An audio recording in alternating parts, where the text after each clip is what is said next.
ការឈ្លានពានរបស់ហ្វូងសត្វល្អិតកាច់សាហាវខ្ញុំនិងប្អូនប្រុសបានទទួលមរតក Snow Mega ក្នុងពេលតែមួយប្អូនប្រុសមិនស្ទាក់ស្ទើរឡើយគេបានជ្រើសរើសយក Snow ជីវិតទីជ្រៅកម្រិតដែលគេចាត់ទុកជាកាកសំណល់គ្រាន់តែដើម្បីគេខ្លួនទៅពួននៅសមរភូមិក្រោយមិនបាច់ឡើងច្បាំងចំណែកខ្ញុំវិញបានសម្រេចចិត្តលះបង់ទទួលយកវាសនារបស់មនុស្សជាតិទាំងមូលដោយជ្រើសរើសយក Snow ប្រយុទ្ធកម្រិត Seraphim ប៉ុន្តែនឹកស្មានមិនដល់ថាប្អូនប្រុសខ្ញុំមិនត្រឹមតែមានចិត្តកំសាន្តនោះទេគេថែមទាំងចំណែងឈ្នានីសខ្ញុំយ៉ាងខ្លាំងដែលខ្ញុំបានខ្លាចជាវីរបុរសនៅក្នុងពេលដែលខ្ញុំកំពុងប្រយុទ្ធស៊ីសាច់ហុតឈាមជាមួយស្ដេចត្រីសត្វល្អិតគេបានប្រើសិទ្ធិអំណាចគ្រួសារកាត់ផ្ដាច់ប្រភពធម្មពលរបស់ខ្ញុំទាំងអស់ខ្ញុំបានសន្លប់បាត់ស្មារតីទាំងការជឿចាប់យ៉ាងសាហាវបំផុតហើយបានត្រឹមតែមើលហ្វូងសត្វល្អិតកំទេចកំទីពិភពលោកទាំងគ្មានលទ្ធភាពជួយឲ្យភ្នែកឡើងម្ដងទៀតខ្ញុំក៏បានត្រឡប់មកកាន់ថ្ងៃដែលត្រូវទទួលមរតក Snow Mega វិញហេខ្ញុំមិនទាន់ស្លាប់ទេមិននឹកស្មានថាខ្ញុំអាចត្រឡប់មកអតីតកាលកាលពី5ឆ្នាំមុនសោះនេះជាកន្លែងប្រារព្ធពិធីបែងចែក Snow Mega ប្រុសរបួសឆ្អឹងក្នុងរបស់បងសូម្បីតែគ្រូពេទ្យយោធីក៏និយាយថាមានកម្រិតសេសមួយនេះបងពិតជាទ្រាំទ្រមិនបានឡើយភារកិច្ចដ៏ធ្ងន់ធ្ងររបស់គ្រូសាលីនក្នុងការប្រយុទ្ធជួបមុខប្រឆាំងនឹងហ្វូងសត្វនេះទុកឲ្យបងជាអ្នកទទួលរ៉ាប់រងជំនួសបងចុះហេSeraphim គឺជាអាវុធស្តង់ដារសម្រាប់កងទ័ពជួបមុខអត្រាស្លាប់នៅសមរភូមិជួបមុខគឺខ្ពស់ដល់ទៅ 90% Linfer អញប្រកាសចិត្តហើយមែនទេថាមិនខ្លាចស្លាប់នោះដើម្បីភាពគង់វង្សរបស់មនុស្សជាតិទាំងមូលដើម្បីកិត្តិយសដ៏ខ្ពង់ខ្ពស់បំផុតរបស់គ្រូសាលីនទោះខ្ញុំត្រូវស្លាប់ក៏មិនស្ដាយក្រោយឡើយប៉ុន្តែបងប្រុសខ្ញុំពិតជាមិនអាចឈរមើលបងឡើងទៅស្លាប់នៅសមរភូមិដោយភ្នែកស្រស់បានទេលោកប្រុសទី2ពិតជាឧត្តមឧត្តមមែនលោកប្រុសធំលោកកុំប្រឹងទប់ទៀតអីពេលនេះសំបីតែមេកាកម្រិតសិស្សក៏លោកមិនអាចបញ្ជាបានផងបើនៅតែក្រសោបយកធនធានកម្រិតសិស្សទៀតតើវាមិនមែនជាការខ្ជិះខ្ជារបស់មានតម្លៃទេមែនហើយលោកប្រុសធំ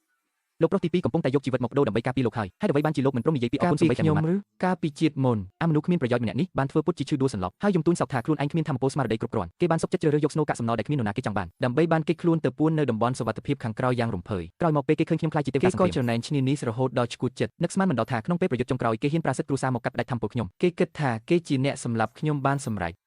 ប៉ុន្តែគេមិនបានដឹងសោះឡើយថា Snow Seraphim តាមពិតទៅវាគឺជាដែលបញ្ចេញសារធាតុតាក់ទាញសត្វល្អិតដ៏ខ្លាំងក្លាបំផុតនៅវិនាទីដែលវាផ្ទុកធម្មពលលើកម្រិត Snow នោះនឹងចាក់សោជាប់ជាមួយនឹងប្រព័ន្ធប្រសាទរបស់អ្នកបញ្ជាទាំងស្រុងធ្វើឲ្យយើងត្រូវសត្វល្អិតរាប់ម៉ឺនក្បាលខំហែកសាច់ទាំងរស់ទាំងដឹងខ្លួនលីនយុនដោយសារតែរាងកាយរបស់លោកមិនអាចទ្រាំទ្រនឹងធម្មពល Seraphim បានទៀតហើយអញ្ចឹងពាក្យសន្យាផ្ទុកបីចាប់ត្រឹមនេះចុះបានតើនាងកំពុងធ្វើអ្វីហ្នឹងសូមកុំបន្ទោសខ្ញុំថាជាមនុស្សគិតតែពីប្រយោជន៍អីអ្វីដែលគ្រួសារស៊ូត្រូវការគឺអ្នកដែលអាចការពារជាទេវតាសង្គ្រាមដែលជួយឲ្យក្រុមសម្ព័ន្ធពាណិជ្ជកម្មរបស់យើងឈរជើងនៅមិនមែនជាមនុស្សពិការដែលសូម្បីតែឡើងបញ្ជាមេការក៏មិនរួចនោះទេក្នុងពេលដែលលោកប្រុសហ្វឺបានទទួលយក Seraphim រួចហើយគាត់ទៅជាក្តីសង្ឃឹមពិតប្រាកដរបស់គ្រួសារលោកទៅថ្ងៃមុខរងចាំពេលដែលលោកទទួលជ័យជំនះត្រឡប់មកពីសមរភូមិជួរមុខវិញទ្វារភូមិគ្រឹះគ្រួសារស៊ូនឹងបើកចំហរងចាំលោកជានិច្ចប្អូនស្រីវ៉ាន់អាកុំព្រួយចិត្តអីឲ្យតែមានបងនៅទីនេះគ្មានសត្វល្អិតណាមួយអាចប៉ះពាល់សំបីតែសរសៃសពអូនបានឡើយបងប្រុស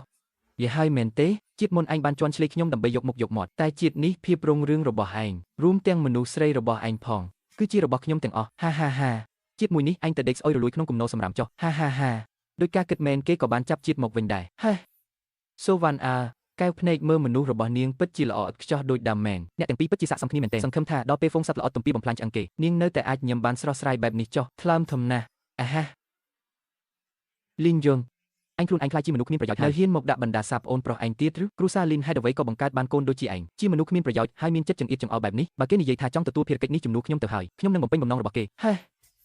ចាត់ទុកថាឯងដឹងកាលៈទេសៈកូនហ្វឺចាប់ផ្ដើមបណ្ដុះ Snow បញ្ចូលក្នុងរាងកាយភ្លាមទៅដើម្បីឲ្យសហព័ន្ធទាំងមូលបានឃើញពីភាពអស្ចារ្យរបស់ទេវតាសង្គ្រាមជំនាន់ថ្មីនៃគ្រូសាលីនរបស់យើងកម្រិតភាពស៊ីគ្នា 99% ព្រះឲ្យជាការភ្ជាប់គ្នាយ៉ាងល្អឥតខ្ចោះលោកប្រុសធំនៅលើទម្រតាំងនៅសល់ Snow ភស្តុភារកម្រិតបើនឹងកម្រិតខិតប៉ុន្មានទៀតសូមលោកប្រញាប់ជ្រើសរើសយកមួយទៅកុំធ្វើឲ្យខាតពេលវេលារបស់អ្នកដទៃទៀតអីកម្រិតបើកម្រិត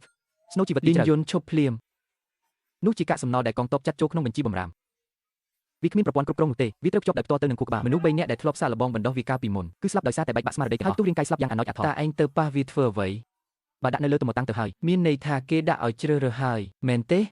លោកប្រុសធំសូមកុំធ្វើអ្វីតាមតែចិត្តឆេវឆាវអីបើទោះជាលោកគិតថាកម្រិតបើវានាំឲ្យខ្មាស់គេក៏កុំរើសយកកាកសំណល់មកធ្វើឲ្យអ្នកទាំងអស់គ្នាធ្វើម្រាមបែបនេះដែររបស់មួយនឹងស្អុយដូចទឹកលួអីចឹងសំបីតែឆ្កែក៏មិនខ្ជិះផងបងប្រុសទោះបីជាបងចំណែននឹងខ្ញុំខ្លាំងយ៉ាងណាក៏មិនចាំបាច់រត់ទៅរកសេចក្តីស្លាប់ខ្លួនឯងបែបនេះដែរកាលពីជាតិមុនលីនហ្វឺបានជ្រើសរើសយកវាប៉ុន្តែគេមិនហ៊ានបណ្ដុះវានៅក្នុងខ្លួនឡើយតែខ្ញុំបានឃើញដុំសាច់ស្អុយមួយនេះនឹងភ្នែកថាវាបានភ្ញាក់ដឹងខ្លួនឡើងក្រោមសម្ពាធធម្មពលរបស់ស្ដេចមេសត្វល្អិតហើយបានបញ្ចេញនូវលោកសម្លេងនៃវិស័យឱកាសដែលធ្វើឲ្យសត្វល្អិតរាប់ម៉ឺនក្បាលត្រូវលុបជង្គង់នេះទើបជាកំណប់ទ្របលំដាប់ចាក់វាលពិតប្រាកដចេញទៅអាហាគេឈួតហើយឆាប់ខាត់គេភ្លាមទ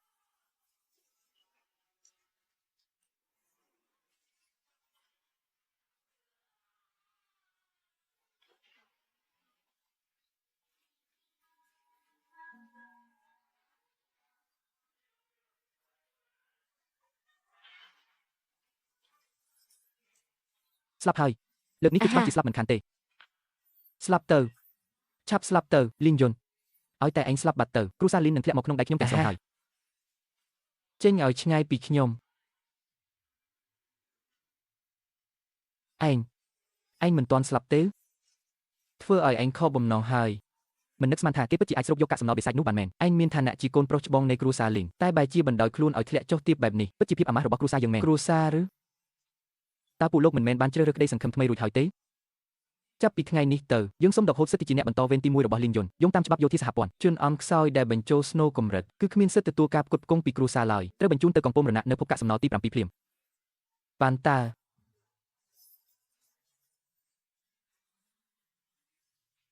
ថែរក្សាសេរ៉ាភីមរបស់ឯងឲ្យបានល្អទៅប៉ុន្មានខែទៀតពេលលោកសត្វល្អិតវីលុកមកដល់កុំភ្លេចចេញមុខប្រយុទ្ធនៅជួរមុខគេឲ្យសោះខ្ញុំនឹងចាំមើលថាឯងធ្វើជាវីរបុរសសង្គ្រោះលោកដោយរបៀបណាចុះទៅភ្លាមទៅលោកប្រុសធំមើលស្អីយ៉ាងម៉េចនៅគិតថាខ្លួនឯងជាទេវតាសង្គ្រាមដ៏ខ្ពង់ខ្ពស់ទៀតឬលោកប្រុសហ្វឺបានបញ្ជាមកជាពិសេសហើយដោយសារតែលោកប្រុសធំចូលចិត្តរើសសម្រាមអីចឹងរបស់ល្អនៅលើភូកាសំណល់ទី7នេះសូមលោកសាយភូចតាមសប្បាយចុះមេបញ្ជាការវាងតើនេះជាស្បៀងដែលត្រូវបែងចែកឲ្យកំពង់រណៈទី7តាមច្បាប់យោធាមែនទេនៅហ៊ានលើកច្បាប់យោធាមកនិយាយជាមួយយើងទៀតលីនយុនឯងនៅមិនទាន់ភ្ញាក់ពីដេកទេពេលនេះឯងគ្រាន់តែជាមនុស្សគ្មានប្រយោជន៍ដែលបញ្ចូលដុំសាច់ស្អុយកម្រិតប៉ុណ្ណោះលោកប្រុសហ្វឺមានមេត្តាធម៌ណាស់ទៅហើយដែលមិនបានបោះឯងចោលក្នុងលំហកាសពាក់កណ្ដាលផ្លូវនេះគេគិតដល់មនុស្សចិត្តណាបងប្អូនហើយលំដុះផ្សិតទាំងនេះចាត់ទុកថាជាបាយដែលលោកប្រុសស៊ឺទានឲ្យឯងចោះទទួលស្គាល់វាសនាទៅអាសម្រាមជាតិមួយនេះឯងត្រូវតែនៅក្រោមបាតជើងលោកប្រុសហ្វឺអាយឈឺណាស់ឯងហ៊ានវីមេបញ្ជាការផងបាញ់ភ្លាមឆាប់បាញ់សម្លាប់អាជនក្បត់នេះភ្លាមទៅវាងឈៀនត្រឡប់ទៅប្រាប់លីនស៊ឺវិញឲ្យគេលៀងកូដេករងចាំឲ្យហើយទៅហើយជូតខែការពាររបស់សេរ៉ាភីមឲ្យរលោងបន្តិចផងប៉ុន្មានខែទៀតខ្ញុំនឹងត្រឡប់ទៅវិញដោយខ្លួនឯងដើម្បីកាច់ក្បាលរបស់គេព្រមទាំងដកស្នូនោះចេញមកជាមួយគ្នាចេញទៅ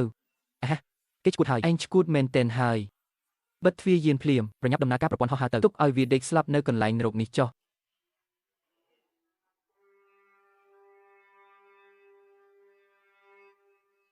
អូហូសំបីតែមន្ត្រីយោធាក៏ហ៊ានវីដែរហាអ្នកចំណូលថ្មីម្នាក់នេះកាច់មិនធម្មតាទេឯងជាអ្នកចំណូលថ្មីមែនទេបើបានមកដល់ភពកាកសំណល់នេះហើយគឺត្រូវតែគោរពច្បាប់នៅទីនេះអញមិនខ្វល់ទេថាការនៅភពរាជធានីអញជាកូនអ្នកមានអំណាចមកពីណានៅទីនេះជីវិតមនុស្សថោកជាងឆ្កែទៅទៀតឆាប់ដោះស្បែកជើងយោធារក្សាកម្ដៅរបស់ឯងចេញមកអញនឹងធានាឲ្យឯងអាចរស់នៅជំរំនេះបាន3ថ្ងៃទៀតកាច់ដាក់គេមានប្រយោជន៍អីមិនឃើញគេកាត់បន្ថយស្បៀងផ្គត់ផ្គង់អស់ហើយទេដង្ហើមថេរល្អណាស់ចង្វាក់បេះដូងលោតយឺតជាងមនុស្សធម្មតាដល់ទៅពាក់កណ្ដាលកម្លាំងបំបាក់ឆ្អឹងអំបាញ់មិញនេះពិតជាគួរឲ្យខ្លាចមែនតែគួរឲ្យស្ដាយក្លិនជាកូនអ្នកធំខ្លែងខ្លាយភីចេញមកខ្លាំងពេកហើយច្បាស់ជាជនរងគ្រោះដែលចាញ់ល្បិចគេហើយត្រូវនិរទេសមកទៀតហើយ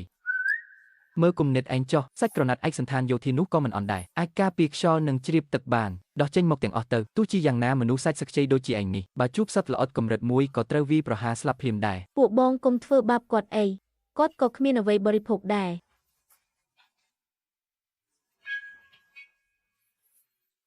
ក្លិនមួយនេះគឺជាសាច់សត្វចម្លែកកម្រិតដែលជាស្បៀងពិសេសព្រះអើយខ្ញុំមិនបានធំក្លិនសាច់3ឆ្នាំមកហើយញ៉ាំឆ្អែតហើយចាំឆ្លើយសំណួរខ្ញុំលោកពិតជាឲ្យពួកយើងញ៉ាំមែនឬ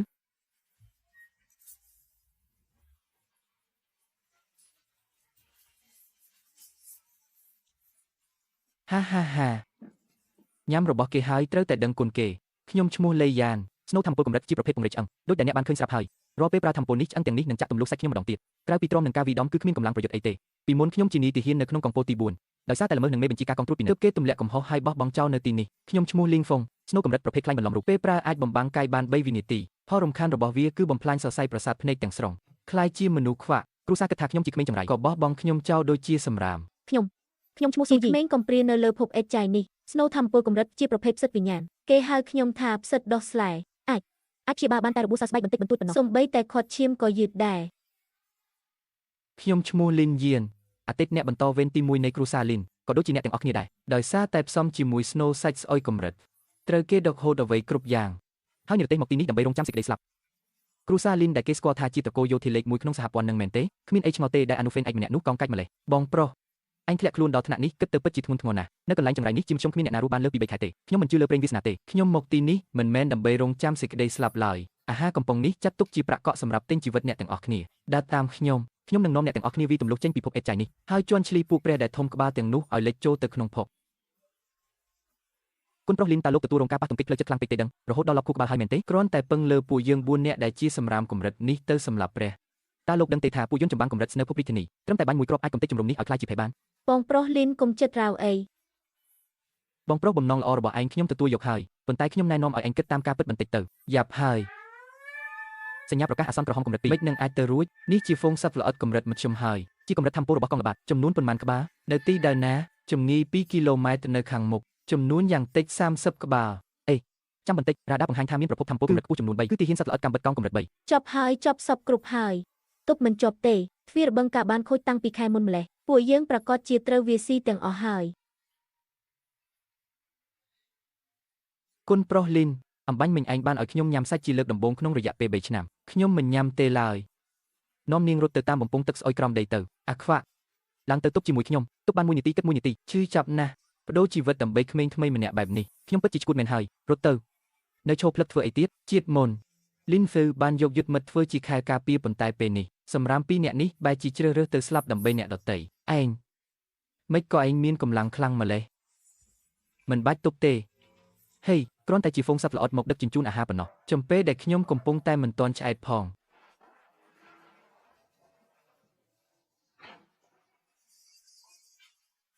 កិច្ចចេញស្នូកម្រិតពង្រេកឆ្អឹងការពារដាច់ខាត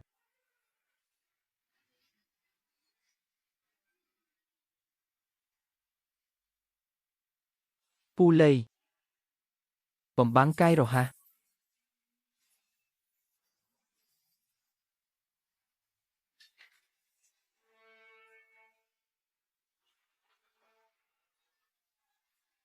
បងលីងហ្វុង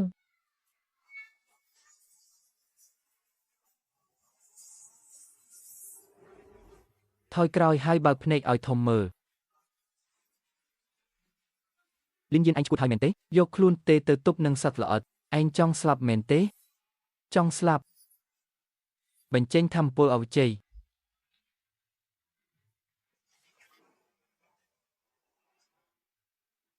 ពួកស្រមោចនេះជាយន្តចម្បាំងប្រភេទអីបើនេះជាកម្រិតមែននោះយន្តចម្បាំងនៅភពរាជធានីទាំងអស់គួរតែបោះចូលធុងសម្រាមហើយលេបត្របាក់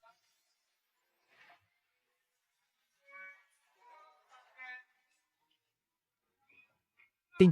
លេបត្របាក់ជោគជ័យទទួលបានយន្តចម្បាំងសត្វល្អិតកម្រិតខ្ពស់ថ្នាក់ទី2កំហាប់ឆ្អឹងកើនឡើង 5% ទទួលបានធម្មពលបំរុងជីវសាស្ត្រយ៉ាងពេញលេញរត់ធ្វើអីជប់លៀងដ៏ធំរបស់ខ្ញុំទើបតែចាប់ផ្ដើមប៉ុណ្ណោះ5ក្បាល10ក្បាល20ក្បាលសម្រាប់កំទេចឲ្យអស់លេបត្របាក់គ្រប់ភាវៈរស់ទាំងអស់លីនយានឈប់ភ្លាមខ្លួនឯងកំពុងហុចផ្សាញ់ហើយឯងចិត្តរលីសាច់ហើយចេញឲ្យឆ្ងាយបងប្រុសលីនយានទទួលយកធម្មពលរបស់ខ្ញុំទៅរកកន្លែងស្លាប់មែនទេ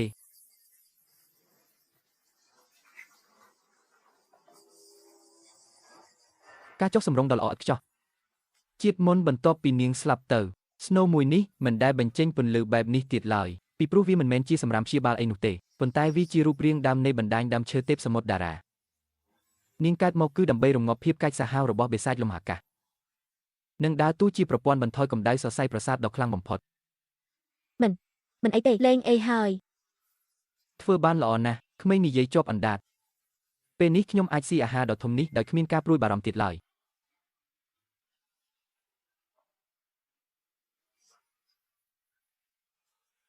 ឯងតើឯងជាបិសាចបែបណាឲ្យប្រកបទៅតើឯងជាបិសាចអ្វីឲ្យពិតប្រាកដហាមាត់លេបវាទៅនេះជាស្អីគេនេះជាសារធាតុខួរឆ្អឹងរបស់សត្វល្អិតកម្រិតខ្ពស់និងប្រពេញចក្រវិញ្ញាណលំអាកាសវាអាចជួយឲ្យឆ្អឹងដែលខូចទ្រង់ទ្រាយរបស់អ្នកវិវត្តទៅជាគ្រោងឆ្អឹងកម្រិតដែលរឹងមាំមិនអាចបំបែកបានហើយជួយឲ្យភ្នែកដែលខ្វាក់របស់អ្នកអាចមើលលើច្បាប់នៃភាពទេស្ងាត់បានខ្ញុំបាននិយាយរួចហើយដើរតាមខ្ញុំ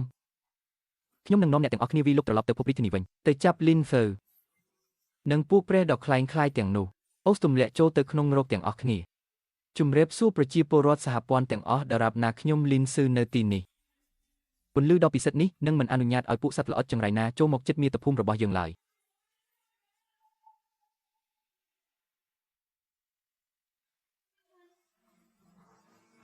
ព្រះខ្លែងខ្លាយកំពុងតែសប្បាយកងរំពងរីឯការកាប់សម្លាប់ពិតប្រាកដកំពុងតែធ្វើដំណើរមកដល់ហើយ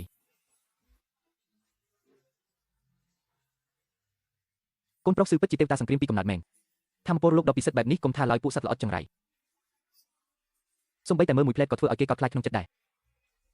គ្រូសាលីនមានកូនប្រុសដូចស៊ឺតំណែងប្រធានសភាសហព័ន្ធរាប់រយឆ្នាំទៅមុខច្បាស់ជាបានទៅលើមេគ្រូសាលីនមិនខានឡើយហាអស់លោកសរសើរពេកហើយ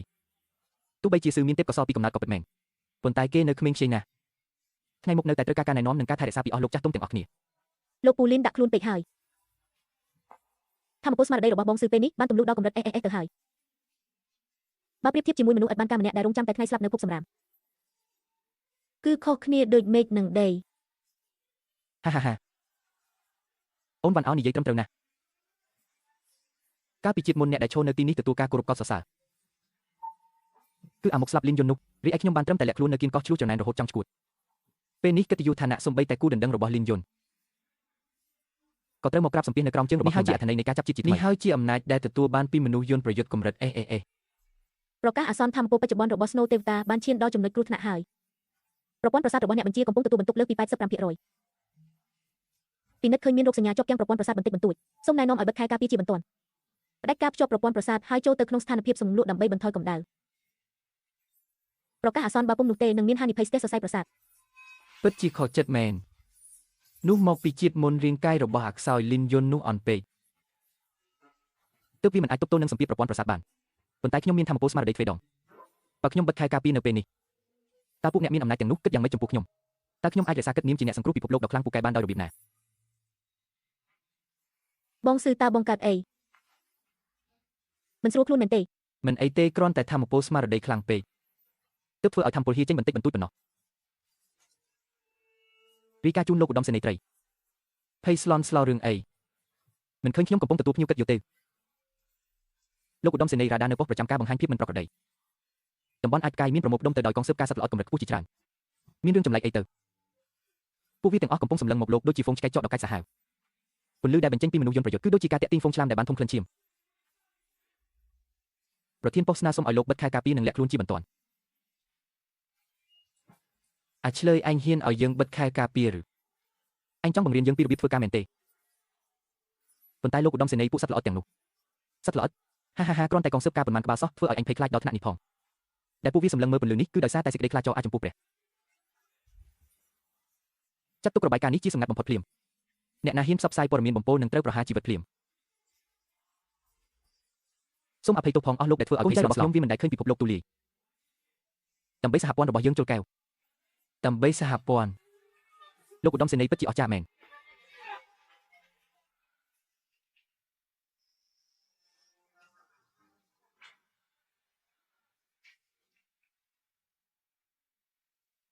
កូនប្រុសលីនអំបញ្ញមិញលោកនិយាយថាឲ្យពួកយើងស៊ីវាមែនទេនេះជារបស់ដែលបូមចេញពីខួរក្បាលនិងឆ្អឹងខ្នងរបស់មេតបសត្វល្អិតណាមនុស្សយើងបាល់មកស៊ីរបស់នេះច្បាស់ជាបែកក្បាលខ្លាយជាបិសាចមិនខានឡើយ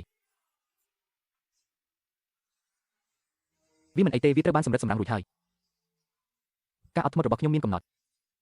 ចំណុចខ្សោយដ៏ធំបំផុតរបស់ Snow ធម្មពលកម្រិត X គឺរាងកាយជាមនុស្សរបស់អ្នកមិនអាចទ្រាំទ្របានឡើយធម្មពលបាញ់បោកនៅពេលដែលមនុស្សយន្តប្រយុទ្ធវិវត្តទើបធ្វើឲ្យពួកឯងជាប់គាំងនៅថ្នាក់ទីបំផុតបែបនេះសូម្បីតែខ្លាចជាមនុស្សពិការ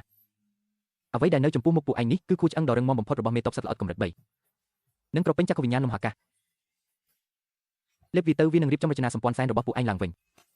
ជ្រើសរើសទៅតែចង់ធ្វើជាបិសាចពិការពេញមួយជីវិតនិងជាមនុស្សខ្វាក់ដែលរងចាំតែគេកាប់សម្លាប់ឬក៏ប្រគល់ជីវិតមកឲ្យខ្ញុំបដូរយកឱកាសជន់ឈ្លីពួកអាប់អន់នៅភពរដ្ឋានីឲ្យនៅក្រោមបាតជើងខ្ញុំស៊ូស្លាប់ហើយអារ៉ៃឯងឈួតហើយមែនទេខ្វាក់ភ្នែកមួយជីវិតទៅហើយទោះយ៉ាងណាក៏គ្មានអ្វីត្រូវបាត់បង់ទៀតដែរឆ្អឹងកំពុងតែរលាយហើយពួកគេកំពុងតែបំផ្លាញខ្លួនហើយបងលីនតើពួកគេនឹងស្លាប់ទេមិនស្លាប់ទេការទម្លុះឧបសគ្គតែងតែទាមទារឲ្យមានការបង្ហូរឈាមបន្តិចបន្តួចនេះហើយជាលទ្ធផលដែលខ្ញុំចង់បានអ្វីដែលខ្ញុំជ្រើសរើសមិនមែនជាការនៅក្នុងផ្ទះកញ្ចក់ឡើយប៉ុន្តែជាបិសាចសាហាវដែលអាចតស៊ូវិលត្រឡប់ពីឋានរកជាមួយខ្ញុំអាហា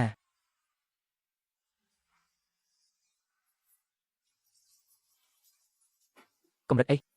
Snow ធម្មពលរបស់ខ្ញុំបានទម្លុះដែនកំណត់រូបកាយហើយខ្ញុំលែងឈឺចាប់ទៀតហើយ ខ្ញុំលែងជាមនុស្សពីការទៀតហើយឈប់ស្រែកលោឡាទៅថ្លង់ណាស់លែងមានដែនកំណត់ពេលវេលា3វិនាទីទៀតហើយខ្ញុំមិនត្រឹមតែអាចមើលឃើញប៉ុណ្ណោះទេខ្ញុំសូម្បីតែអាចមើលឃើញកន្លងរបស់ខ្យល់មើលឃើញប្រហោងនៃលំហាកាសលំហសូនคล้ายជាទីតាំងដ៏មានអំណាចរបស់ខ្ញុំហើយ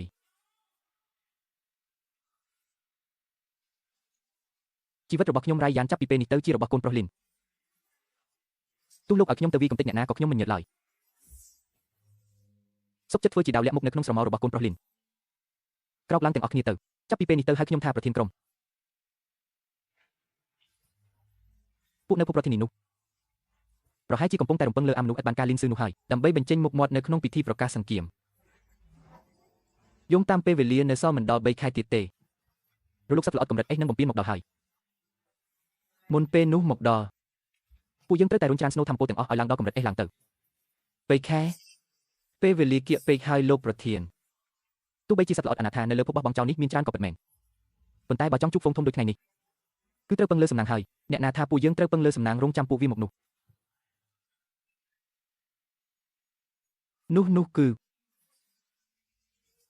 គឺជាសម្បុកកូនសត្វល្អិតកម្រិតខ្ពស់នៅក្រោមដីនៃភពបោះបង់ចោលមួយនេះ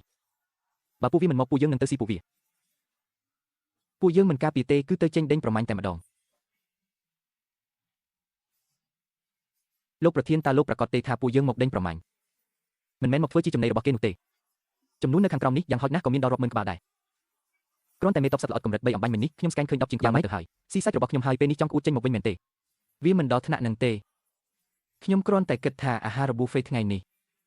ធ្វើឲ្យឆ្អែតតឹងពូបន្តិចហើយ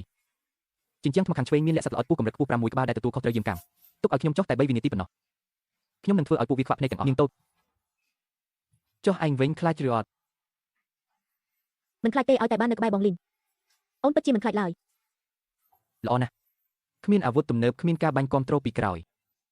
ថ្ងៃនេះពួកយើងប្រើតែវិធីបុរាណបំផុតគឺការប្រយុទ្ធដោយកម្លាំងបាយ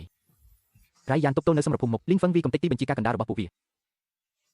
ប្រើរស័យធម្មពលរបស់ឯងភ្ជាប់ប្រព័ន្ធប្រសាទរបស់ពួកយើងទាំងអស់គ្នាលោកតាឯងមកដល់ហើយអាពួកចៅឆាប់មកទំពីឆ្អឹងលោកតាឯងមកគ្រឹះឆ្អឹងពេជ្រកម្រិតអេសបើកដំណើរការហាមានកម្លាំងតែប៉ុណ្្នឹងទេសូម្បីតែអាកុសក្បាលឲ្យលោកតាឯងក៏មិនស្កប់ស្កល់ផងកុំគិតតែពីឈុញញឹមងើមានបិសាចមកទៀតហើយយឺតណាស់ធម្មពលអ្នកប្រហារក្នុងលំហកម្រិតអេសការលួចសម្រាប់បែបឆ្លងវិមាត្រនេះពិតជាក្រើកដៃណាស់លំហវិជ័យបើកដំណើរការលេបត្របាក់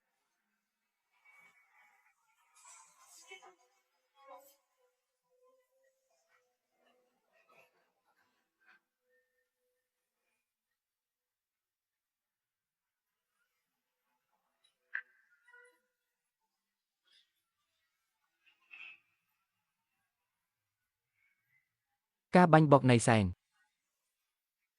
ចំការមែនបងលីនចិត្តលើសបន្ទុកធម្មពលហើយតាមឈើទេពតារាតបជាប់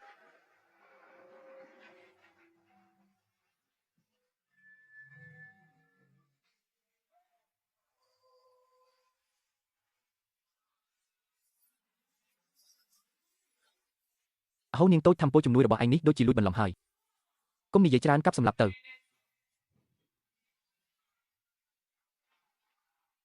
លេបត្របាក់គ្រប់ព្រៃកង់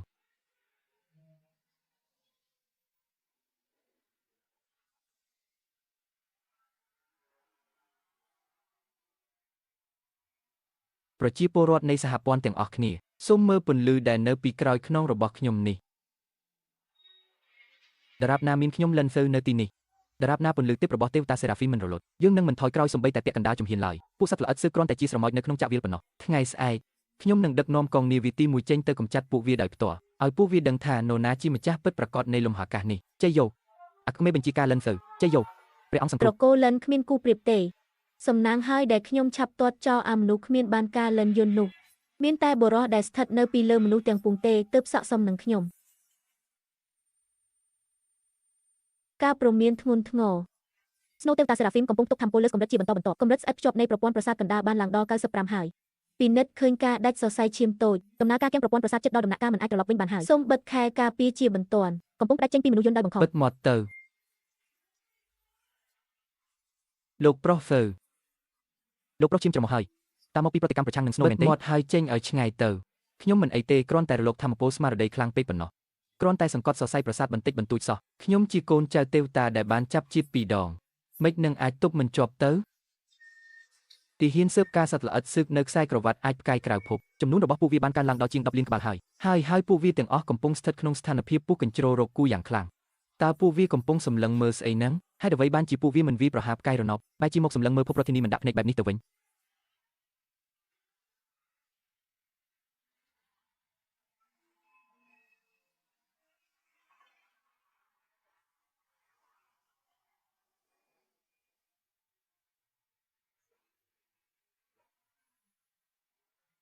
មេបញ្ជាការជ្រលងភ្នំបាយជ្រុះត្រូវបានបោះសម្អាតរួចរាល់ហើយពួកអាសត្វល្អិតទាំងនេះខ្សោយណាស់វាមិនភ័យសោះអញមិនទាន់ទាំងកម្ដៅសាច់ក្បាលចាប់ផងនៅលើភពអេតចៃនេះគ្មានសារធាតុចិញ្ចឹមដែលអាចឲ្យយើងវិវត្តបានទៀតទេស្ទាក់ចាប់បានសញ្ញាប៉ុស្តិ៍សាធារណៈរបស់ភពរដ្ឋធានីហើយអាល្ងងលិនស៊ឺនោះកំពុងរៀបចំពិធីប្រកាសសច្ចាប្រណិធានស្អីហ្នឹងបើកធម្មពលខែទេវតាសេរ៉ាហ្វីមដល់100ដើម្បីធ្វើពុតជាព្រះឬវាកំពុងតែរកកន្លែងស្លាប់ហើយបងឡែនអីចឹងឥឡូវនេះយើងទៅណាស៊ីឆ្អែតហើយដល់ពេលទៅគិតលុយហើយប្លង់យានរត់ពន្ធមួយគ្រឿងទៅត្រឡប់ទៅភពរដ្ឋធានីវិញចាំមើលពួកអាព្រះខ្លែងខ្លាយទាំងនោះត្រូវបានពួកសត្វល្អិតខំស៊ីទាំងរូបបែបណាយាននេះយើងយកហើយពួកឯងដឹងទេថាជានាវារបស់នរណានេះជាទ្រព្យសម្បត្តិឯកជនរបស់លោកប្រុសធំត្រកូលស៊ូនៅភពរដ្ឋធានីពួកជនភៀសខ្លួនមកពីភពអេតចៃដូចពួកឯងនេះហ៊ានប៉ះពាល់យានរបស់ត្រកូលស៊ូផងឬពេលទៅដល់ភពរដ្ឋធានីសំបីតែភេកក៏មិនសល់ដែរអាហា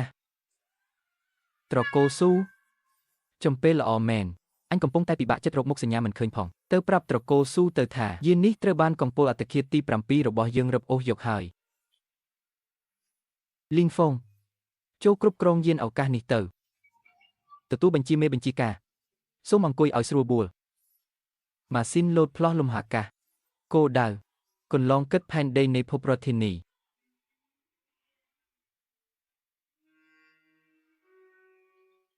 ជំរាបសួរទស្សនិកជនទាំងអស់គ្នាពេលនេះជាម៉ោង8យប់ម៉ោងនៅភពរដ្ឋធានីឧត្តមសេនីយ៍ត្រីលិនហ្វឺអគ្គមេបញ្ជាការកំពូលនៃខ្សែការពារទី1របស់សហព័ន្ធកំពុងដឹកនាំកងការពារពិសេសប្រចាំការនៅបន្ទាយទី1លោកឧត្តមសេនីយ៍ត្រីលិនហ្វឺមានពាក្យចាំអារម្មណ៍ថានៅខ្សែក្រវ៉ាត់អាចកាយក្រៅភពមានចលនាខុសប្រក្រតីរបស់សត្វល្អិតយ៉ាងច្រើនតើនេះនឹងគំរាមកំហែងដល់សុវត្ថិភាពភពរដ្ឋធានីទេគ្រាន់តែជាសត្វល្អិតវង្វេងផ្លូវមួយក្បាលពីរក្បាលប៉ុណ្ណោះពួកវាត្រូវបានកងទ័ពជួរមុខរបស់ខ្ញុំដោះស្រាយរួចរាល់ហើយដរាបណាមានខ្ញុំលិនស៊ឺនិងទេវតាសេរ៉ាហ្វីមនៅទីនេះខ្ញុំសូមធានាចំពោះសហព័ន្ធទាំងមូលថាគ្មានសត្វល្អិតណាមួយអាចឈានជើងចូលតំបន់កំណត់អត្តសញ្ញាណការពារដែនអាកាសរបស់ភពរដ្ឋធានីសូម្បីតែកន្លះលោកឧត្តមសេនីយ៍ត្រីពិតជាអស្ចារ្យណាស់ហ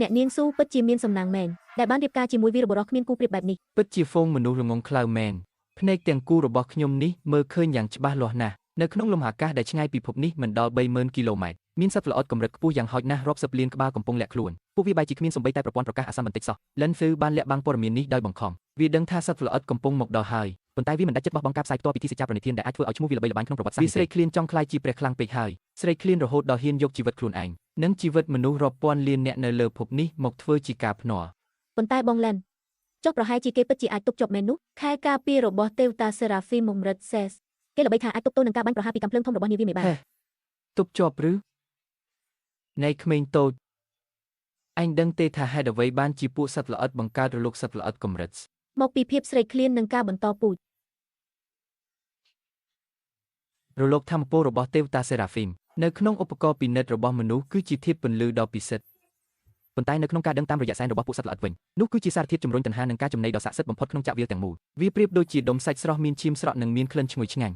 ដែលត្រូវបានបោះចូលទៅក្នុងហ្វូងខ្ចប់ដែលដាច់ពុះអស់រយៈពេល3ខែអញ្ចឹងខែកាន់តែភ្លឺសត្វល្អិតកាន់តែឈួតរឹតលិនហ្វឺមិនត្រឹមតែទប់មិនជាប់ទេវាថែមទាំងត្រូវបានពួកសត្វល្អិតពុះកញ្ជ្រោលតណ្ហារាប់សិបលានក្បាលនេះខំជញ្ជក់ស៊ីទាំងរស់គ្មានសល់ការប្រកាសអាសន្នកម្រិតក្រហមរបស់សហព័ន្ធសម្បុកសត្វល្អិតកម្រិតកំពុងលោតផ្លោះមកវាប្រហារភេកគោទីតាំងផ្ទៃដីទាំងមូលនៃភពរដ្ឋធានីចំនួនមិនអាចប៉ាន់ស្មានបានមេបញ្ជាការល្ខោនល្អចាប់ផ្ដើមសម្ដែងហើយរាប់ថយក្រោយ3 2 1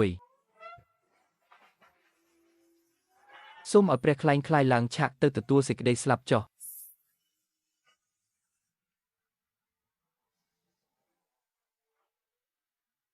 ជួយផងពួកសត្វល្អិតចូលក្នុងទីក្រុងហើយមានរឿងអីហ្នឹងចុះខ្សែការពារចុះកងនាវាទៅណាអស់ហើយឆាប់ឡើងការពារលោកប្រធានត្រកូលលិនហ្វឺកូនហ្វឺឆាប់បញ្ជាមនុស្សយន្តភ្លាមទៅសម្រាប់មេសត្វល្អិតនោះទៅ ភ័យស្លន់ស្លោស្អីពួកអាគ្មានបានការមិនដែលឃើញលោកីមកដល់ហើយទីបំផុតមកដល់ហើយនេះហើយជាស្ថានភាពតច្រកដែលលិនយុនបានជួបប្រទះការពីជាតិមុនឲ្យតែខ្ញុំនៅទីនេះនៅចំពោះមុខមនុស្សជាតិទាំងមូលទប់ស្កាត់ហ្វូងសត្វល្អិតទាំងនេះនៅខាងក្រៅដូចជាព្រះអង្គសង្គ្រោះខ្ញុំលិនហ្វឺនឹងក្លាយជាព្រះពិតតែមួយគត់នៅក្នុងប្រវត្តិសាស្ត្រសហព័ន្ធ ការព្រមានធ្ងន់ធ្ងរបន្ទុកប្រព័ន្ធប្រសាទស្នូទេវតាសេរ៉ាហ្វីមបានលើកពី95ហើយពិនិត្យឃើញប្រព័ន្ធប្រសាទកណ្ដាលរបស់អ្នកបើកបរចាប់ដើមស្វិតងាប់ហើយសូមបញ្ឈប់ការភ្ជាប់ជាបន្ទាន់ ពិតមកទៅគ្រាន់តែជឿចាប់បន្តិចបន្តួចប៉ុណ្ណោះអញទប់ជាប់ជំនួសសិទ្ធិគ្រប់គ្រងរបស់ A ដោយបង្ខំមើលឲ្យច្បាស់នេះហើយជាយុគសម័យរបស់ខ្ញុំ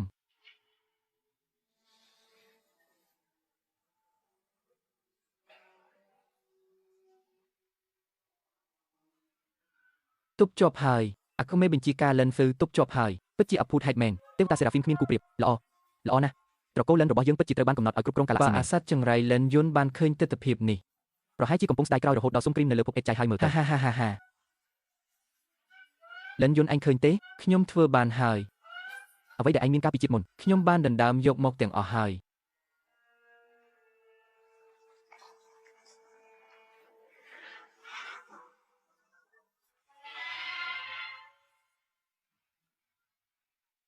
មានរឿងអីហ្នឹងហេតុអីបានជាពួកវាមិនកម្រិតអីចឹងរីកាជូនអាគ្មេបញ្ជាការ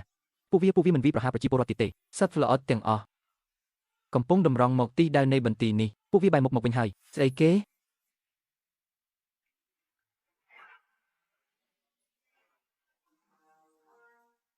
ចេញទៅចេញឲ្យឆ្ងាយពីឯង ការព្រមានធម្មពលខែការពារដាច់ខាតកំពុងថយចុះយ៉ាងគំហុកបរិមាណនៅសល់70 50ការព្រមានស្នូកទុកធម្មពលលើសកម្រិតធ្ងន់ធ្ងរដំណើរការគាំងប្រព័ន្ធប្រសាទត្រូវបានដំណើរការហើយអាហា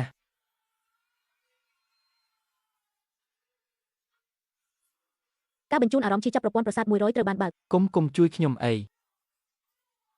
លោកពុកជួយខ្ញុំផង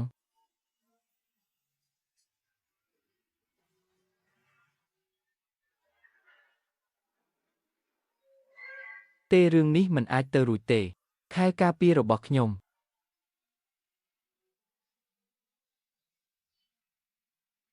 ការព្រមានមនុស្សដៃខាងឆ្វេងខូចខាត30សរសៃប្រសាទទទួលការឈឺចាប់100អាហាស្រែកឈឺចាប់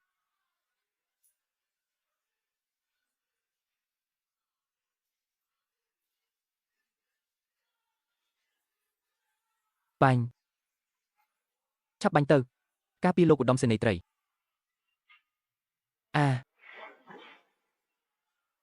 ភ្នែកខ្ញុំអាវក្រោះរបស់ខ្ញុំរលាយអស់ហើយជួយផងមេបញ្ជាការជួយខ្ញុំផងអាយ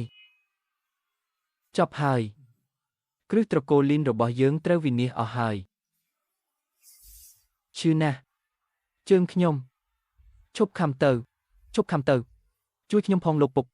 ពួកយោធានៃណាអស់ហើយកងយានអំការពីនៃណាបាញ់ប្រហារទៅមិនក៏ពួកសត្វចម្លែកទាំងនោះសម្រុកទៅរកគេទាំងអស់អីចឹងថាមិនចេះចាញ់ទេតើ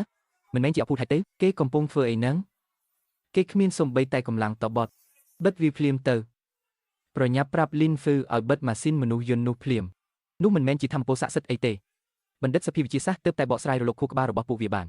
ពន្លឺពីស្នូទេវតានោះនៅក្នុងប្រាសាទកញ្ចក់របស់ពួកសត្វចម្លែកគឺជាសារធាតុញុះញង់កម្រិតខ្ពស់បំផុតនោះគឺជាសម្បុកមេរបស់ពួកវាដែលប្រើសម្រាប់តាក់ទាញកម្លាំងប្រយុទ្ធជាន់ខ្ពស់លីនហ្វឺមិនមែនកំពុងជួយមនុស្សទេ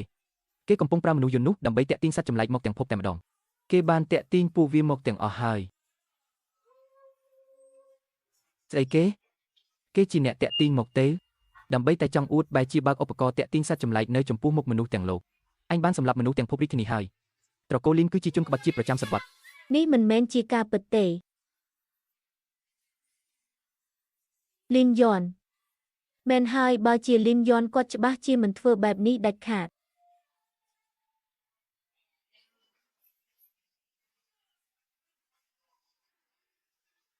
ហេតុអីក៏ខ្លាយជាបែបនេះ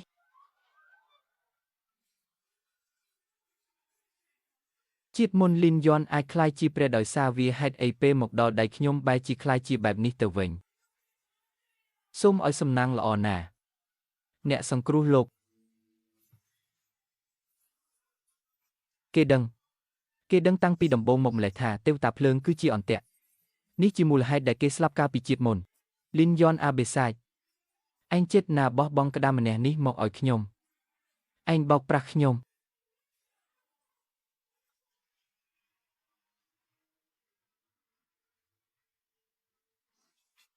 ចេញទៅកុំមកប៉ះអញ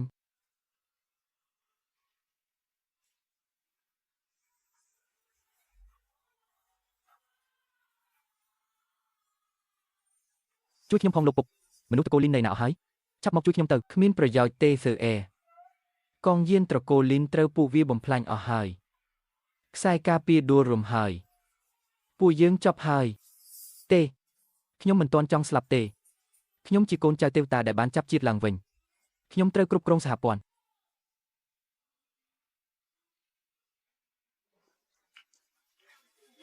នេះឬជាអ្នកសង្គ្រោះលោកនេះច្បាស់ណាស់ថាជាសាច់សាស៊ីមីរស់ដាក់លើតុអាហាររបស់ពួកសត្វចម្លែកប្អូនប្រុសតារសជាតិនេះស្គាល់ច្បាស់ទេ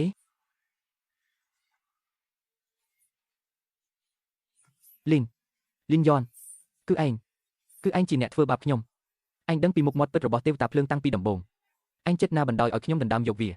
ថាបងធ្វើបាបឯងឬលីនហ្វឺឯងភ្លេចហើយឬនៅថ្ងៃពិធីពេញវ័យតើនរណាជាអ្នកនិយាយយ៉ាងក្លាហានថាចង់ទទួលភារកិច្ចប្រយុទ្ធនឹងសត្វចម្លែកជំនួសបងតើនរណាដែលអោបក្រសោបរបស់នេះជាប់ក្នុងដៃព្រោះខ្លាចបងប៉ះពាល់ជាតិមុនឯងក៏ហកថាឈឺដើម្បីគេចពីសមរភូមិហើយជ្រើសរើសយករបស់កំទេចកំទីពេលឃើញបងប្រយុទ្ធស្ទើររហូតឈាមភ្នែកឯងបែរជាចាក់បងពីក្រោយកាត់ផ្ដាច់ប្រភពធម្មពលរបស់បងឯងគិតថាឯងជាអ្នកសម្លាប់បងមែនទេ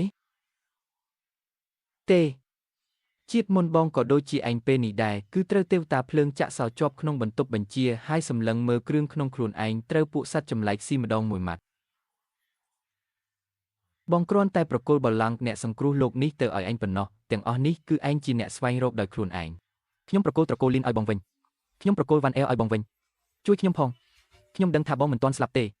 បងច្បាស់ជាមានវិធីបងប្រុសខ្ញុំសូមអង្វរសម្រាប់ខ្ញុំទៅសម្រាប់ខ្ញុំឲ្យលឿនទៅមនុស្សដូចឯងមិនស័ក្តិសមនឹងស្លាប់ស្រួលបែបនេះទេសុំមុខហើយ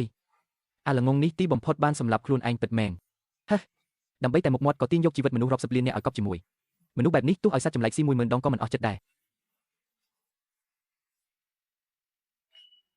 ដល់ពេលហើយពួកសម្រាមនៅភពរាជធានីមិនមែនចូលចិត្តបង្កើតព្រះទេថ្ងៃនេះពួកយើងនឹងឲ្យពួកគេបានឃើញថាអ្វីទៅជាទេវតាពិតប្រាកដលីងហ្វឹងដកក៏បាំងបំបាំងកាយចេញហើយបើកទ្វារយានទៅបាទប្រធាន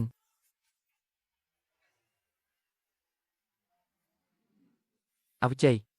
បញ្ចេញឆ្អឹងពេជ្របញ្ចេញស្រមោលអាកាសបញ្ចេញដើមឈើទេវតាសមុទ្រផ្កាយភ្ជាប់តោះនោះជាស្អីអាចផ្កាយឬមិនមែនទេនោះជាម៉ាស៊ីនមនុស្សយន្តមានម៉ាស៊ីនមនុស្សយន្តចុះចតពីលំហអាកាសហើយ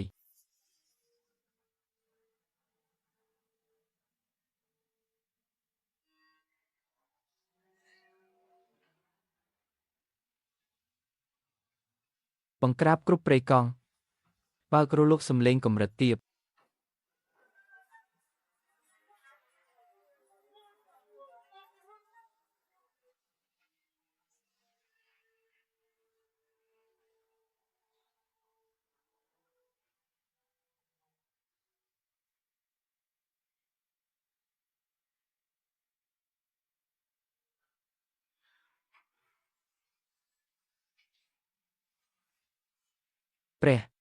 ព្រះពិតប្រាកដបានយាងមកដល់ហើយតើគាត់ជានរណាជាអាវុធសម្ងាត់ចុងក្រោយរបស់សហព័ន្ធមែនទេគួរឲ្យខ្លាចណាស់គ្រាន់តែឈរនៅទីនោះសូម្បីតែពួកសត្វចម្លែកក៏ត្រូវលុតជង្គង់ដែរនេះជាកម្លាំងដែលលើសពីកម្រិតស្មែនទេកងទ័ពជំនួយពួកយើងមានសង្ឃឹមហើយសហព័ន្ធមិនទាន់រលីទេឆាប់ឡើងឆាប់ស្កេនមើលរលកធម្មពលរបស់ម៉ាស៊ីនមនុស្សយន្តពណ៌ខ្មៅនោះទៅមើលថាជាឧត្តមសេនីយ៍លាក់មុខរូបណាឲ្យតែគាត់អាចជួយសង្គ្រោះភពរាជធានីបានត្រកូលលីនសុខចិត្តលើកទ្រព្យសម្បត្តិពាក់កណ្ដាលជូនគាត់លោកមេគ្រូសារ៉ាដាបង្ហាញថាលំដាប់ធម្មពលមូលដ្ឋាននេះគឺជាស្នូលជីវិតកម្រិតហើយលេខសម្គាល់អត្តសញ្ញាណអ្នកបើកបរម៉ាស៊ីនមនុស្សយន្តនេះគឺលោកប្រុសធំលីនយ៉នឯងនិយាយថាម៉េចលីនយ៉ន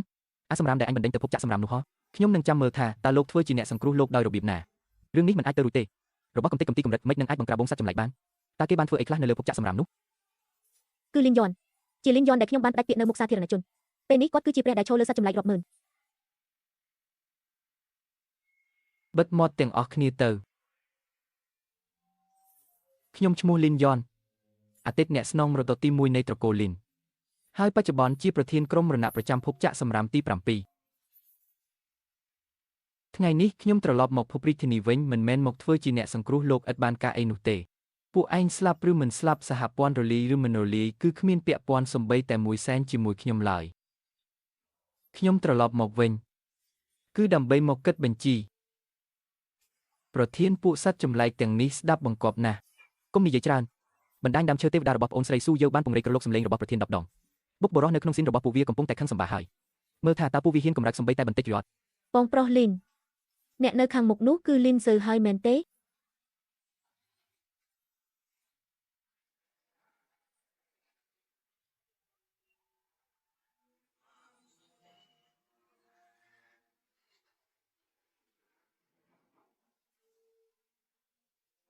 ហេប្អូនប្រុសបាត់មុខគ្នាប៉ុន្មានខែសោះម៉េចក៏ប្អូនធ្វើឲ្យខ្លួនឯងធ្លាក់ខ្លួនដល់ថ្នាក់នេះទៅវិញ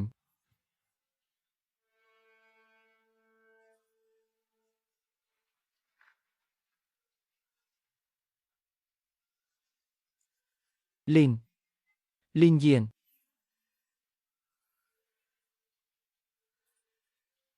ហេតុអីទៅហេតុអីអញដណ្ដើមបានស្នូកម្រិតសេសខ្លាំងបំផុតហើយបែរជាត្រូវធ្លាក់ខ្លួនឲ្យសត្វល្អិតស៊ីទាំងរូបបែបនេះចំណែកឯលីនយានយកបានតែដុំសាច់អេចាយនាំមនុស្សពីការ3នាក់ទៅជាមួយបែរជាខ្លាយជាព្រះដែលធ្វើឲ្យហ្វូងសត្វល្អិតលុតជង្គង់ក្រាបថ្វាយបង្គំទៅវិញបងប្រុសជួយខ្ញុំផងបងប្រុសខ្ញុំខុសហើយខ្ញុំមិនគួរដណ្ដើមស្នូរបស់បងទេខ្ញុំមិនគួរដណ្ដើមតំណែងជាប្រធានគ្រួសារពីបងឡើយអង្វរទៅចុះដេញសត្វល្អិតទាំងនេះចេញទៅជួយនាំខ្ញុំចេញពីទីនេះផងហេជួយឯងអញ្ចឹងឬ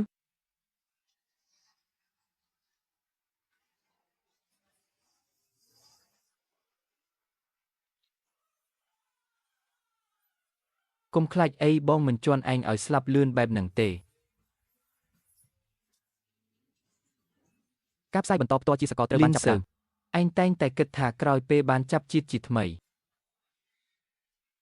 ឯងនឹងខ្លាយជាតួអង្គឯកនៅក្នុងโลกនេះមែនទេឯងគិតថាមែនទេ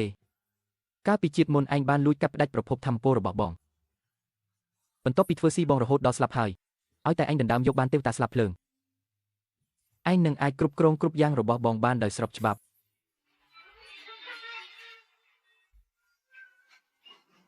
អ្នកចាប់ជាតិជាថ្មីស្អីគេកាត់ផ្ដាច់ធម្មពលកាលពីជាតិមុនកុំប្រាប់ណាថាពួកគេជាអ្នកចាប់ជាតិជាថ្មីបងប្អូនត្រកូលលីនគឺជាអ្នកចាប់ជាតិជាថ្មីទាំងពីរនាក់ព្រះអើយនឹកស្មានមិនដល់ថាលីនស៊ើកាលពីជាតិមុនលួចធ្វើឃាតបងប្រុសបង្កើតរបស់ខ្លួនឯងសោះ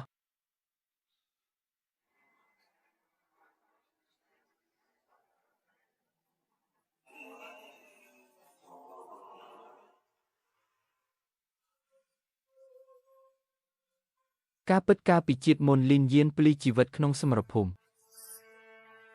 គឺដោយសារតែអាលីនស៊ើនេះលួចចាក់ខ្នងពីក្រោយសោះ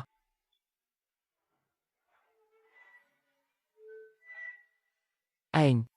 មិនក៏អញហ៊ាននិយាយរឿងនេះនៅចំពោះមុខមនុស្សពេញមួយពិភពលោកពីព្រោះមនុស្សស្លាប់មិនចាំបាច់រក្សាការសម្ងាត់ឡើយលីនស៊ើអាល្ងងដែលអួតខ្លួនឯងថាឆ្លាតឯងពិតជាគិតថាកាលពីជាតិមុនបងស្លាប់ដោយសារតែអស់ធម្មពលទើបត្រូវសត្វល្អិតស៊ីមែនទេបើកភ្នែកមើលឲ្យច្បាស់ទៅធម្មពលស្នូលរបស់ទេវតាស្លាប់ក្រហមវាមិនមែនជាខែការពារស្អីនោះទេនៅក្នុងកែវភ្នែករបស់ពួកសត្វល្អិតនោះគឺជាក្លិនអរម៉ូនតាក់ទាញផ្លូវភេទកម្រិតខ្ពស់បំផុតវាជាថ្នាំសម្រាប់ដ៏ខ្លាំងក្លាបំផុតដែលជំរុញឲ្យស្ដេចសត្វល្អិតវិវត្តខ្លួនកាលពីជាតិមុនគឺដោយសារតែអាស្នូកម្រិតព្រះដ៏ចង្រៃមួយនេះហើយដែលធ្វើឲ្យបងត្រូវជាប់គាំងជាប់នៅក្នុងបន្ទប់បញ្ជាហើយត្រូវហ្វូងសត្វល្អិតរាប់ម៉ឺនក្បាលទំពាស៊ីសរីរាង្គក្នុងទាំងរស់ឯងនិយាយថាម៉េចស្ដាប់មិនបានទៅអញ្ចឹងបងបដូរវិធីនិយាយម្ដងបងដឹងតាំងពីយូរណាស់មកហើយថាទេវតាស្លាប់ភ្លើងគឺជាអន្ទាក់ចំណែកស្នូលអោជ័យទើបជាអាវុធពិតប្រាកដក្នុងការបង្ក្រាបពួកសត្វល្អិត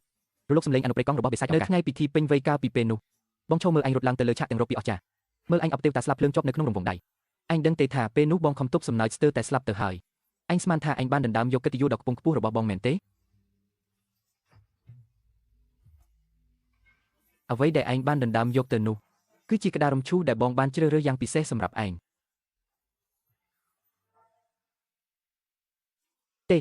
នេះមិនមែនជារឿងកុសទេលីនយានអបិសាចកំណាច់អាសត្វត្រីឆានអញមិនចង់ចាប់ជាតិជាថ្មីទៀតទេអញប្រកល់ស្នូនេះឲ្យអញវិញដោះលែងអញចេញទៅប្រធាន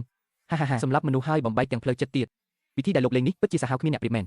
អាមួយនេះប្រហែលជាជាតិក្រោយមិនហ៊ានចាប់ជាតិទៀតទេមើលទៅ បងលីនកុំខាត់ពេលនិយាយជាមួយវាទៀតអីខ្វក់មាត់ណាស់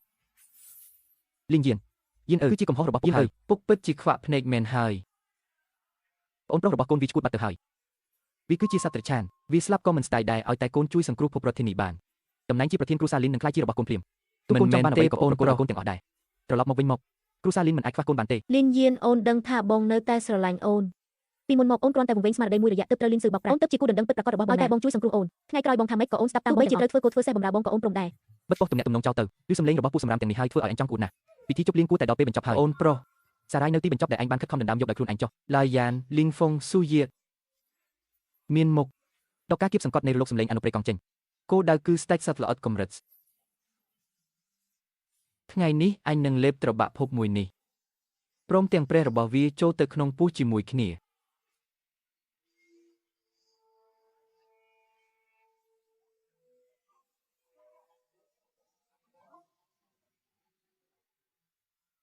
អាហាហុក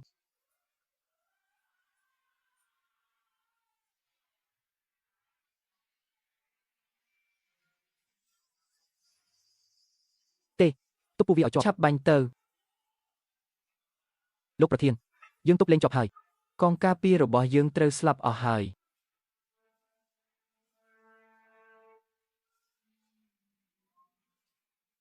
យានកូនមិនអាចឃើញគេស្លាប់ហើយមិនជួយបែបនេះទេគ្រូសាលីនគឺជាឫសគល់របស់កូនណាពុកគឺជាឪពុកបង្កើតរបស់កូនឲ្យតែកូនសម្លាប់សត្វល្អិតទាំងនេះពុកនឹងឲ្យកូនឡើងធ្វើជាប្រធានាធិបតីនៃសហព័ន្ធ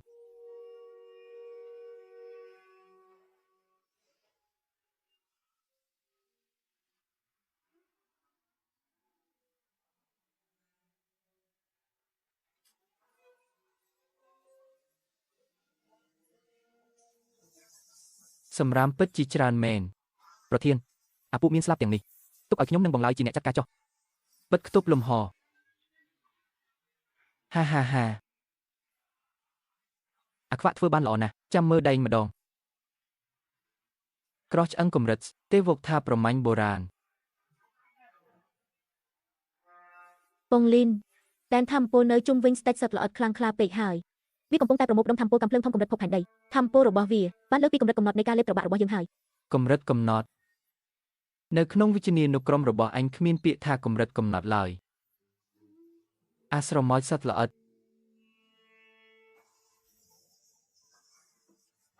អោជ័យដែនដីលេបត្របាក់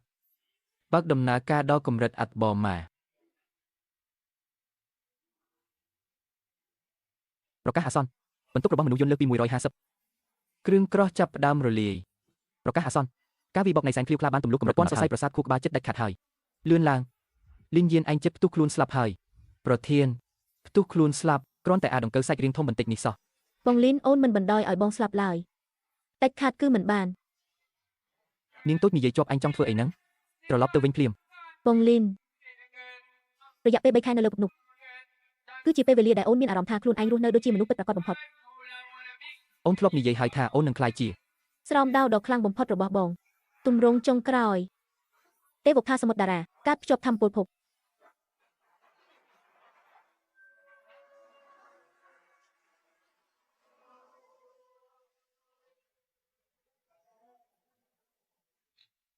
សរសៃផ្សិតរបស់នាងតូចបានប្រែក្លាយភពទាំងមូលទៅជាប្រភពធម្មពលជំនួយរបស់ប្រធានបាត់ទៅហើយអាហាហុក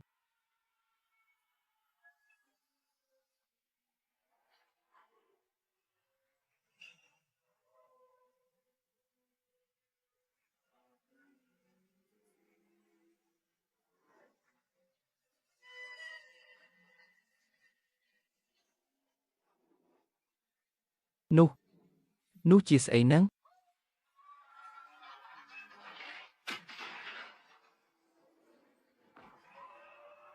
ឥឡូវចង់រត់មែនទេពោះពេលហើយលៀងការរបស់អញថ្ងៃនេះត្រូវតែស៊ីឲ្យស្អាតគ្មានសល់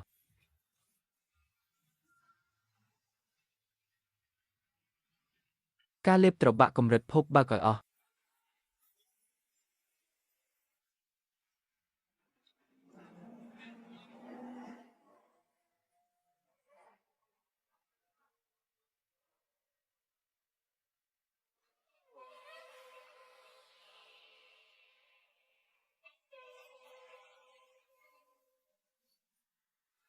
នាងមិនអីទេគ្រាន់តែប្រើកម្លាំងកិននាហួសកម្រិតពេក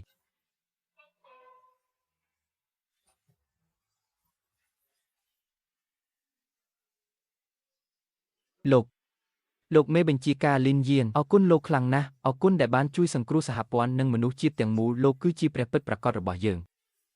ឲ្យតែលោកយល់ព្រមចាប់ពីពេលនេះទៅលោកនឹងក្លាយជាប្រធានសភាថ្មីរបស់សហព័ន្ធធនធានកងទ័ពនិងទ្រព្យសម្បត្តិទាំងអស់របស់សហព័ន្ធគឺស្ថិតនៅលើការបញ្ជារបស់លោកតែមួយម៉ាត់ប៉ុណ្ណោះពួកឯងប្រហែលជាយល់ច្រឡំរឿងមួយហើយខ្ញុំទើបតែនិយាយមិញហ្នឹង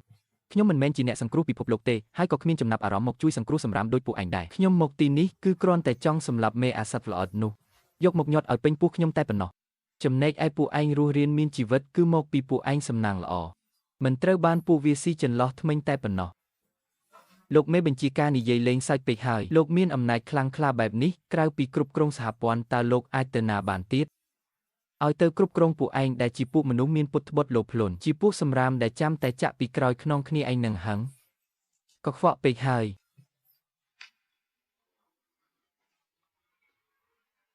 គាត់បានគ្រប់គ្រងពួកអាសត្វល្អិតហើយចាស់រេអាខ្វាក់ទៅវើយទៅណាដែរមេក្រុមនិយាយលបមេក្រុមទៅណាខ្ញុំទៅនឹងហើយទៅកាន់ទីជម្រៅនៃលំហាកាសទៅធ្វើជាស្ដេចផ្ដាច់ការតែមួយគត់នៅក្នុងចាក់វាលនេះ